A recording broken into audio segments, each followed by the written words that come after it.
नमस्कार, किस्सा यूपी का देख रहे हैं आप। मैं हूं आपके साथ सबा शाहिद शेख।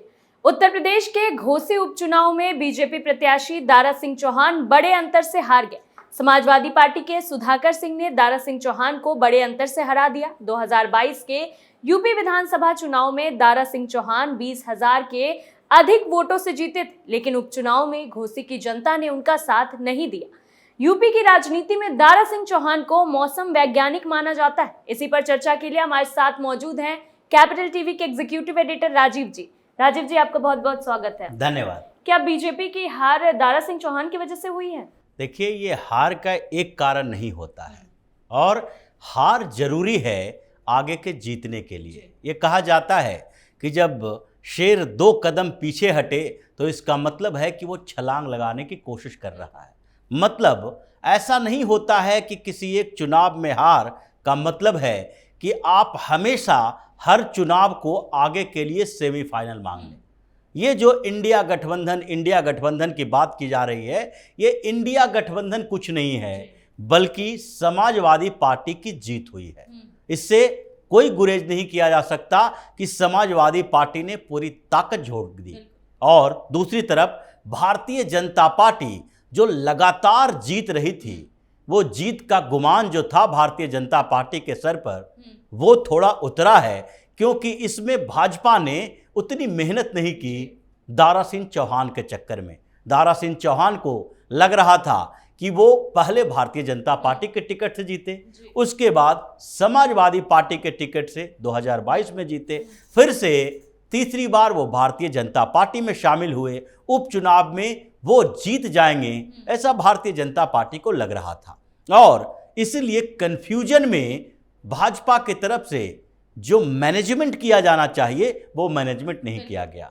तो हार और जीत, इन दोनों से सबक लेना चाहिए भारतीय जनता पार्टी के लिए। अगर कहा जाए तो ये वरदान साबित होगा। इससे सबक लेने की जरूरत है और सबक एक नहीं है बल्कि कई है। इसलिए एक एक सबक पर चर्चा करना जरूरी है कि भारतीय जनता पार्टी हारी क्यों, बिल्कुल समाजवादी पार्टी को जीत क्यों मिली और इस जीत के पीछे अखिलेश की जो खुशी है वो कितने दिनों तक कायम रहेगी। पहली बात तो यही है कि भारतीय जनता पार्टी ने एक वैसे प्रत्याशी पर दांव लगाए जो कि पिछले 1 साल के अंदर 2 बार अपनी पार्टी बदल चुका है। पहली बात, जब 2022 का विधानसभा चुनाव होने वाला था तो उस समय दारा सिंह चौहान को लगा कि ये समाजवादी पार्टी अब जीत जाएगी, चुनाव जीतेगी, मतलब समाजवादी पार्टी की सरकार बनने वाली है। जो ये मीडिया में खबरें चलती है कि दारा सिंह चौहान को मौसम विज्ञानी कहा जाता है, पता नहीं किस आधार पर मौसम विज्ञानी कहा जाता है जो कि चुनाव से पहले पार्टी बदलते हैं और उस पार्टी की सरकार ही न बनती है। ये जो तरह तरह के विश्लेषण किए जाते हैं उसमें एक धारणा यह भी है कि कुछ शब्द जो हैं किसी के लिए कहा गया और उस शब्दों को हर जगह पर फिट कर दो, जो कि रामविलास पासवान के लिए ये कहा गया था कि ये मौसम विज्ञानी हैं। क्यों? ये मौसम विज्ञानी नहीं थे बल्कि वो ऐसे नेता थे जो कि जिसकी सरकार बनती थी उसी के साथ चले जाते थे। ऐसा नहीं था कि पहले से बहुत ज्यादा अनुमान हो उनके पास कि इसी पार्टी की सरकार बनेगी। ये मौका परस्ती होती है, मौसम विज्ञानी नहीं होती है। ये मौका परस्ती थी और इसी मौका परस्ती के कारण दारा सिंह चौहान ने दूसरी बार पलटी मारी। तो पहली बात तो यही है कि किसी व्यक्ति, किसी नेता के ऊपर पूरी तरीके से भरोसा करके अपने टिकट पर चुनाव लड़ाओगे तो समस्याएं पैदा होगी। आपको संगठन के स्तर पर काम करना है। आप व्यक्ति आधारित पार्टी नहीं है, कैडर आधारित पार्टी हैं। तो कार्यकर्ताओं पर भरोसा करो, लोगों पर भरोसा करो, अपनी रणनीति पर भरोसा करो और उसमें इनपुट के लिए आपको प्रत्याशी पर भरोसा करना पड़ेगा। पूरी तरीके से आप प्रत्याशी पर छोड़ नहीं सकते। दूसरी बात यह है कि सिर्फ दारा सिंह चौहान का मामला नहीं है, ये मामला भारतीय जनता पार्टी का है, क्योंकि भारतीय जनता पार्टी के टिकट से वो चुनाव लड़े थे। अब सवाल उठ रहा है कि घोसी विधानसभा के उपचुनाव में भारतीय जनता पार्टी की हार हुई और अभी कुछ समय पहले से अखिलेश यादव ने एक नया ये तरीका अपनाया था, नई स्ट्रेटजी बनाई थी, और इसको इन लोगों ने क्या कहा था? पीडीए, यानी कि पिछड़ा दलित अल्पसंख्यक। ये पिछड़ा दलित अल्पसंख्यक का जो इन लोगों ने एक नया आधार बनाने की कोशिश की, और एक उपचुनाव होता है उसमें जीत हो जाती है, तो डंका पीटेंगे कि हमारी उसी रणनीति के कारण इस उपचुनाव में हमारी जीत हुई। और इसलिए भारतीय जनता पार्टी को पहला सबक तो यही लेना चाहिए कि आप हमेशा जीत के लिए आश्वस्त नहीं हो सकते। अगर आश्वस्त हुए तो फिर आपको हार का सामना करना पड़ेगा। और अखिलेश यादव जो एक जीत के लिए संघर्ष कर रहे थे, उन्होंने पूरी ताकत लगाई, इसमें कोई दो राय नहीं है कि अखिलेश यादव ने ताकत लगाई है, बूथ मैनेजमेंट किया है। वही अखिलेश यादव जो लोकसभा के 2 उपचुनावों में प्रचार करने तक नहीं जाते थे, वो अखिलेश यादव वहां पर जाकर प्रचार कर रहे हैं। वो अखिलेश यादव जो कि शिवपाल यादव को बहुत ज्यादा भाव नहीं दे रहे थे, शिवपाल यादव को मैदान में उतार दिया, क्योंकि 60-65 हजार यादवों का वोट वहां पर है। तो शिवपाल यादव अपनी पूरी टीम के साथ गए वहां पर, हर बूथ पर जहां यादवों का वोटर ज्यादा था, वो उन जगहों पर अपने मैनेजमेंट किए। दूसरी बात जो और है, एक बड़ी बात, एक बड़ी वजह है कि अखिलेश यादव ने इस चुनाव को इस स्तर पर देखा था कि अगर यहां जीत होती है तो हमें आगे की रणनीति बनाने में, यानी 2024 में नेगोशिएशन में भी फायदा होगा अगर विपक्षी गठबंधन बनता है तो। यानी अखिलेश यादव अकेले दम पर जीते और उसके बाद ये बताएंगे कि हम दूसरी पार्टियों से ऊपर हैं विपक्षी गठबंधन के, इसीलिए हमको कम से कम लोकसभा में 70% सीटें चाहिए। और इसलिए इन्होंने जो लगातार हार मिल रही थी, रामपुर में विधानसभा, लोकसभा दोनों उपचुनाव में हार मिली, आजमगढ़ उपचुनाव में हार मिली लोकसभा में, तो ये लग रहा था कि अब हमारे लिए अस्तित्व का संकट है। और यही कहा जाता है कि एक कमजोर व्यक्ति भी जब अपने आप को बचाने के लिए शेर के सामने पड़ता है तो वो जी जान लगा देता है, जबकि शेर को लगता है कि ये तो सामने वाला कमजोर है, और इसलिए उस कमजोरी का अनुभव करते हुए अपनी पूरी ताकत नहीं लगाता है। यही कहा जाता है कि दुश्मन को कभी कमजोर नहीं समझना चाहिए, और भारतीय जनता पार्टी ने दुश्मन को कमजोर समझने की भूल की। दूसरी बात एक और है, जिस तरीके से उत्तर प्रदेश की राजनीति बदली और उत्तर प्रदेश में समीकरण बदले हैं, उसमें एक और फैक्टर सामने आया। योगी आदित्यनाथ तो अपने तरीके से चलते रहे, लेकिन भारतीय जनता पार्टी के कुछ शीर्ष नेतृत्व और संघ के कुछ लोगों ने योगी आदित्यनाथ के एजेंडा, उनके तरीके और साथ में उत्तर प्रदेश के वोटर्स जो भारतीय जनता पार्टी के समर्थक हैं, उन लोगों को कंफ्यूज किया। और वो कंफ्यूजन कैसे हुई? भारतीय जनता पार्टी को लगने लगा कि उत्तर प्रदेश में अब जो पिछड़ा दलित और अल्पसंख्यक की बात ये लोग करते हैं, तो पिछड़ा और दलित तो पिछले चुनावों में भी हमारे साथ रहा, लेकिन जो अल्पसंख्यक यानी मुसलमान जो हैं, वो तो अखिलेश यादव के साथ हैं। 90% मुस्लिम अखिलेश यादव को वोट दे रहे हैं, तो क्यों ना हम ये पिछड़ा दलित और सवर्णों के वोट के साथ मुस्लिम वोट भी कुछ ले ले। इसके लिए उत्तर प्रदेश में प्रयास किया जाने लगा। संघ की तरफ से भी कुछ प्रोग्राम चलाए गए। यहाँ की संघ प्रमुख मोहन भागवत आए और मैदान में उतरे, कुछ मौलवियों के साथ मुलाकात की, बहुत ज़्यादा सांप्रदायिक सद्भावना की बात की, गंगा जमुनी संस्कृति की बात की। भारतीय जनता पार्टी के शीर्ष नेतृत्व को भी लगा उत्तर प्रदेश में 80 लोकसभा की सीटें हैं, तो हमें 75 से ज़्यादा लाना है तो मुसलमानों को भी साथ लाना पड़ेगा। इसलिए एक नया तरीका अपनाया। पासमानदा मुसलमानों के जो लोग हैं, नेता हैं, ऊपर के नेता, उनको अपने साथ लाओ और एक कैंपेन चलाओ उत्तर प्रदेश में। इसके लिए लखनऊ में मीटिंग हुई, पहली मीटिंग हुई, दूसरी मीटिंग हुई, संघ के कुछ लोग गए, भारतीय जनता पार्टी के कुछ लोग गए और पासमानदा मुसलमानों के कुछ नेताओं को अपने मंच पर लाए। लगा कि ये सारे पासमानदा लीडर हैं और इनके कहने पर मुसलमान भारतीय जनता पार्टी को वोट दे देंगे। ये एक भ्रम की स्थिति थी भारतीय जनता पार्टी के लिए, और जहां कंफ्यूजन क्रिएट होता है वहां पर हार सुनिश्चित हो जाती है।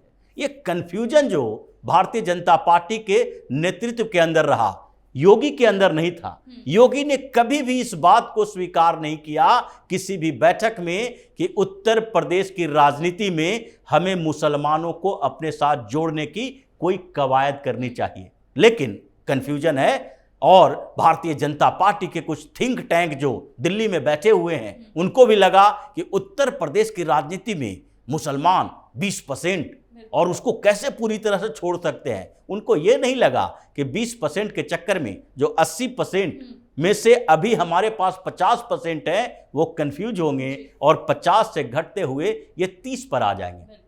अगर आप जातीय राजनीति में जाएंगे, जो धार्मिक राजनीति की बात करती है भारतीय जनता पार्टी, आप जातीय राजनीति में जाएंगे तो फिर आप उत्तर प्रदेश में मायावती के दलित वोट बैंक में सेंधमारी नहीं कर सकते।